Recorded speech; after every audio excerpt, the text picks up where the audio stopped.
அனைவருக்கும் சேஷப்பிரியாவின் அன்பு வணக்கம். இன்று நாம் பார்க்க போவது ஒரு மரமும் சில கொடிகளும் சிறுகதைக்குள் செல்வோமா? சிறு வயதிலிருந்தே லலிதாவுக்கு அதிகாலையில் விழிப்பு வந்துவிடும். ஞாயிற்றுக்கிழமையா திங்கட்கிழமையா என்றெல்லாம் பிரித்து பார்க்கும் பழக்கம் அவளுக்கு இல்லை. எல்லா நாட்களும் அவளுக்கு ஒன்றுதான். காலை 5 மணிக்கு முன்பே அவள் வீட்டில் காஃபி வாசனை பரவ ஆரம்பித்திருக்கும். வழக்கம் போல அன்றும் அதிகாலையில் கண்களை திறந்து தன் 2 உள்ளங்கைகளையும் சூடு பறக்க தேய்த்துவிட்டு கண்களின் மேல் ஒத்தடம் போல் வைத்தாள் லலிதா.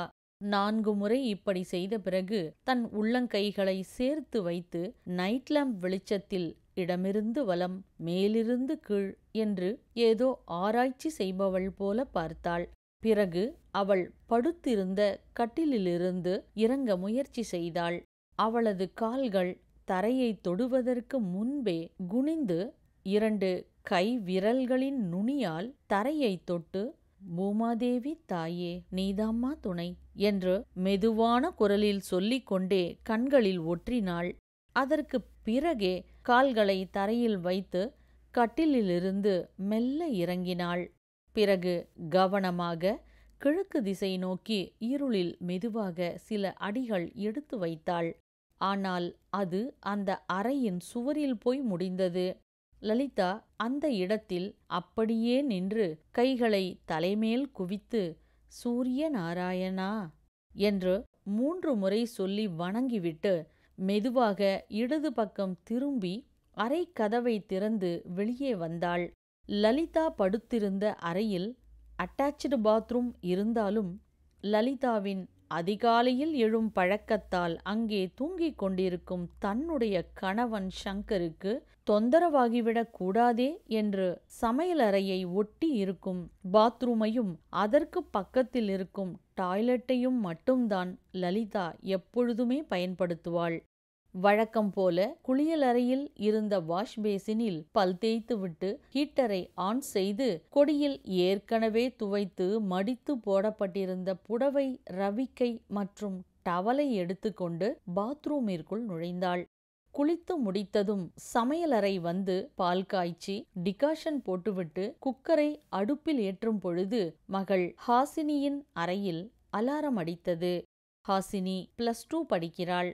தினமும் ஏதோ ஒரு டெஸ்ட், அசைன்மெண்ட், சப்மிஷன் என்று ஹாசினி டென்ஷனின் உச்சத்தில்தான் இருக்கிறாள். அலாரம் அடிக்க ஆரம்பித்து 1 நிமிடம் முடிந்தும் வழக்கம் போலவே ஹாசினி எழுந்திருக்கவில்லை. லலிதா காய்ச்சிய பாலை முதலில் வெள்ளி டம்ளரில் ஊற்றி சர்க்கரை போட்டு பூஜை அறையில் வைத்துவிட்டு காமாட்சி அம்மன் விளக்கை ஏற்றி வணங்கினாள்.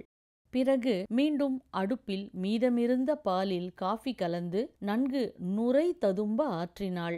மகளின் அறைக்கு சென்று, ஹாசினி மணி 5:30, அலாரம் வேற அடிச்சுட்டே இருக்குமா என்று வழக்கம் போலவே குரல் கொடுத்தாள். ஹாசினி எழுந்தாள். அவளுடைய அறையில் இருந்த பாத்ரூமிற்கு போய் பல் தேய்த்துவிட்டு வந்தாள். அதுவரை கையில் காஃபியுடன் நின்று கொண்டிருந்த லலிதா, இந்தம்மா என்று ஹாசினியிடம் கொடுத்தாள். கடகடவென்று குடித்த ஹாசினி, அம்மா ப்ளீஸ் 10 மினிட்ஸ் கழிச்சு எழுப்புறியம்மா, கெமிஸ்ட்ரி டெஸ்ட் இருக்கு, கொஞ்சம் ரிவிஷன் பண்ணணும், ஆனால் டயர்டாக இருக்குமா எப்பொழுதும் போல ஹாசினி ஆரம்பித்தாள். சரிம்மா என்று சொன்னாள் லலிதா. மீண்டும் சமையலறைக்குள் வந்தாள்.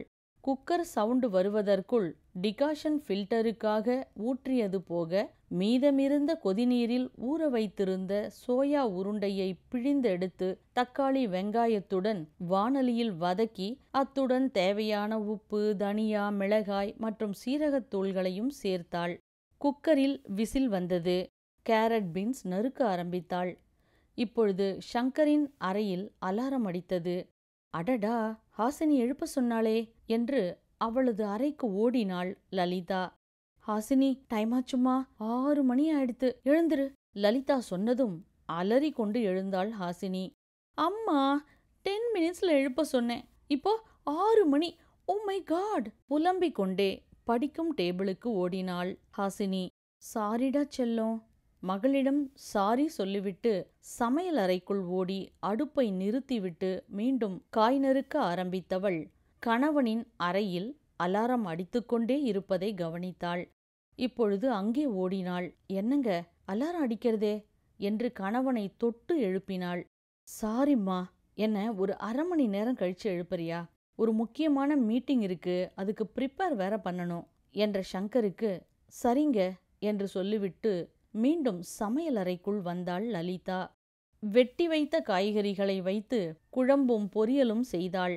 கணவனுக்காக லஞ்ச் பாக்ஸில் சாதம், குழம்பு, காய் எல்லாவற்றையும் தனித்தனியாக பேக் செய்துவிட்டு மகளுக்கு கலந்த சாதமாக பாக்ஸில் வைத்தாள்.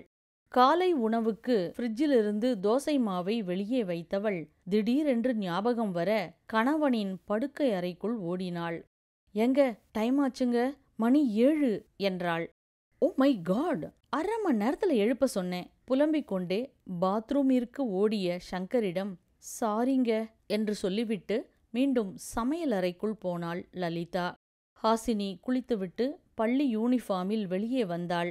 அம்மா, டிஃபன் ரெடியா என்றாள். இதோ 1 நிமிஷத்துல தோசை கொண்டு வரேன் பாரு என்று சுட சுட நெய் தோசையுடன் வந்தாள் லலிதா. அம்மா, இன்னும் 15 நிமிஷத்துல பஸ் வந்துடும். இவ்வளோ சூடா இருந்தா எப்படி சாப்பிட்றது? நீ சீக்கிரமாவும் என்ன எழுப்பல, மறந்து போயிட்ட. டெஸ்ட்டுக்கு வேற சரியா ரிவிஷனே பண்ணல, ஒரே டென்ஷன். புலம்பிக் கொண்டிருந்த மகளுக்கு சோயா கிரேவியுடன் தோசையை ஊதி ஊதி ஊட்டி கொண்டிருந்தாள் லலிதா. போதும்மா என்று சொல்லிவிட்டு தயாராக இருந்த லஞ்ச் பாக்ஸை பையில் திணித்து கொண்டு வேகமாக வாசலுக்கு ஓடினாள் ஹாசினி. குளித்துவிட்டு பேண்ட் ஷர்ட்டில் வெளியே வந்த சங்கர், என்ன வழக்கம் போல சாப்பிடாம ஓடிட்டாளா? நீ கொஞ்சம் மாறணும் லலிதா. அவளை நல்லபடியா சாப்பிட வைக்க ஏதாவது பண்ணு. அவ வேற வீக்காயிட்டே போறா. சரி சரி, எனக்கு தோசையை கொண்டா, டைம் ஆச்சு. மறுபடியும் நெய் தோசையும் சோயா கிரேவியும் கொண்டு வந்தாள் லலிதா. அவசர அவசரமாக சாப்பிட்டுவிட்டு லஞ்சை எடுத்துக்கொண்டு வேக வேகமாக கிளம்பினான் சங்கர். அவன் கிளம்பியதும் நிதானமாக உள்ளே வந்த லலிதா மகள் விட்டு சென்ற தோசையை வருத்தத்துடன் பார்த்தாள். அப்பொழுது போன் அடித்தது. லலிதாவின் பக்கத்து வீட்டில் குடியிருக்கும் ஈஸ்வரி அம்மாள் பேசினார். அவருக்கு குழந்தைகள் இல்லை. லலிதா, என் ஹஸ்பண்டுக்கு ஹாஸ்பிட்டல்ல செக்கப்க்கு போகணும். வழக்கமா வர்ற ஆட்டோமேன் இன்னைக்கு போனே எடுக்கல. எனக்கு டாக்ஸி புக் பண்ணி தர முடியுமா? ஈஸ்வரி அம்மாள் கேட்டதும் கண்டிப்பா பண்றேம்மா என்று சொன்னாள் லலிதா. ஆனால் அவளுக்கு டாக்ஸி புக் பண்ண தெரியாது. தன் கணவனுக்கு போன் செய்தாள். ரிங் போய்கொண்டே இருந்தது. 2வது முறை போன் செய்ததும் போனை எடுத்தான் சங்கர். ஏம்மா, எத்தனை தடவை போன் பண்ணுவ? என்ன பிரச்சனை என்றான். அது வந்துங்க, பக்கத்து வீட்டு அம்மாக்கு டாக்ஸி புக் பண்ணணும், கொஞ்சம் பண்ணி கொடுக்க முடியுமா என்றாள். இத்தனை வருஷமா நான் புக் பண்றத நீ வேடிக்கை பார்த்துட்டு தானே இருந்த. இது கூடவா உனக்கு தெரியாது? எனக்கே ஆஃபீஸில் ஊர்பட்ட டென்ஷன். இதில் உனக்கு டாக்ஸி புக் பண்ணி ட்ராக் பண்ணி ஸ்க்ரீன்ஷாட் வேற எடுத்து அனுப்பணும். கிளைம்பர்ஸ் ட்ரீ மேலே படர்ந்து இருக்கிற மாதிரி சின்ன சின்ன விஷயத்துக்கு கூட என்னோட ஷோல்டரில் ஏறி உட்கார்ந்துக்கிறியே. ஆமா, தெரியாம தான் கேட்குறேன், நீ எப்போதான் இண்டிபெண்டா இருக்க போற என்று சொல்லிவிட்டு போனை துண்டித்து விட்டான் சங்கர். சங்கரின் வார்த்தைகள் காதில் ஒலித்தபடியே இருந்தது. சற்று நேரம் மரம் போல நின்றாள் லலிதா. நீ எப்போதான் இண்டிபெண்டா இருக்க போற? அந்த வரி அவள் மனதுக்குள் எங்கோ ஒரு இடத்தை பாதித்தது. தன் மொத்த வாழ்க்கையையும் குடும்பத்துக்காக, மகளின் எதிர்காலத்துக்காக, கணவனின் நிம்மதிக்காக என்று நினைத்தவளுக்கு இப்பொழுது திடீரென்று மனதில் ஒரு கேள்வி வந்தது. எனக்குன்னு இங்க என்ன இருக்கு? அந்த ஒரு நிமிடம்தான் அவள் நிமிர்ந்து நின்றாள். எப்பொழுதும் அவள் கையில் இருக்கும் அவளது தொலைபேசி இன்று அவளுக்கு ஒரு சவாலாகத் தோன்றியது. ஆனால் அவள் பின்வாங்கவில்லை. ஈஸ்வரி அம்மாளின் எதிர்பார்ப்பும் நம்பிக்கையும் நிறைந்த முகம் ஞாபகத்திற்கு வந்தது. லலிதா மெதுவாக கையில் போனை எடுத்தாள். ஒரு முறை மகள் பள்ளி ஆண்டு விழா டான்ஸ் புரோகிராமிற்கு அலங்காரம் செய்து கொண்டு டாக்ஸியில் போக புக் செய்யும் பொழுது பக்கத்திலிருந்து தான் கவனித்ததை நினைவிற்கு கொண்டு வந்தாள் லலிதா. அதனால் ஊபர் அப்ளிகேஷனை திறந்தாள். முதல் முறைதான் என்றாலும் மனதிலே ஒரு புது தைரியம் வந்திருந்தது. சில முயற்சிகளுக்குப் பிறகு டாக்ஸி புக் ஆகி மெசேஜ் திரையில் தோன்றியது. Your driver is on the way. அந்த ஒரு வரி லலிதாவின் முகத்தில் ஒரு புதிய ஒளியை பரப்பியது. ஈஸ்வரி அம்மாளிடம் போனாள். அம்மா, டாக்ஸி புக்கா எடுத்து, டிரைவர் இன்னும் 10 நிமிஷத்துல வருவாரு என்று அமைதியாக சொன்னாள். அந்த அம்மாள் ஆச்சரியத்துடன் சொன்னார்கள், ரொம்ப நன்றிம்மா லலிதா. என்ன போலதான் நீயும் வீட்டுக்குள்ளேயே அடைஞ்சு கிடக்கிற. ஆனா நீ இதெல்லாமும் தெரிஞ்சு வச்சிருக்க பாரு.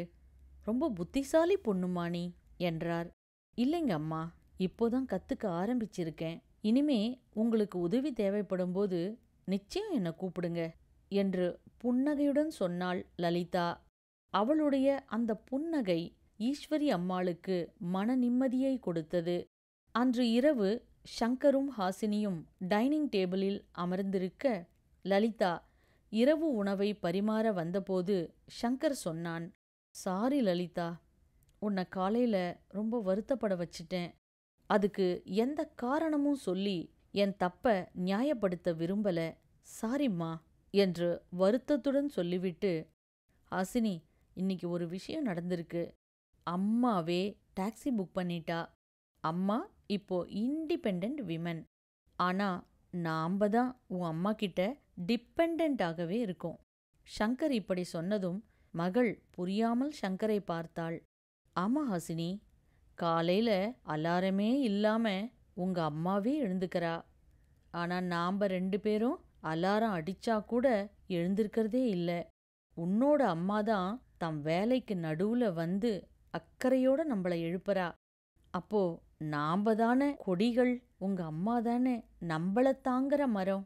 சங்கர் இப்படி சொன்னதும், கரெக்ட் அப்பா, அம்மா தான் இண்டிபெண்டன்ட். மகள் கைத்தட்டி சொல்லிவிட்டு அம்மாவை கட்டி அணைத்தாள். சுய நம்பிக்கை என்பது வயதோ வசதியோ அல்ல, மனதில் எழும் ஒரு சிறு துணிச்சல்தான் என்று அப்பொழுதுதான் லலிதா உணர்ந்தாள். மறுநாள் அதிகாலையில் லலிதா வழக்கம் போல பூஜை அறையில் காமாட்சியம்மன் விளக்கை ஏற்றி வணங்கிய பொழுது அந்த விளக்கின் வெளிச்சம் அவளது உள்ளத்தையும் பிரகாசமாக்கியது. அன்று முதல் லலிதா தன் வாழ்வில் அன்பு, தன்னம்பிக்கையுடன் சுயமரியாதை இணைந்த ஒரு புதிய அத்தியாயத்தை தொடங்கினாள். இப்படியாக இந்த கதை முடிகிறது.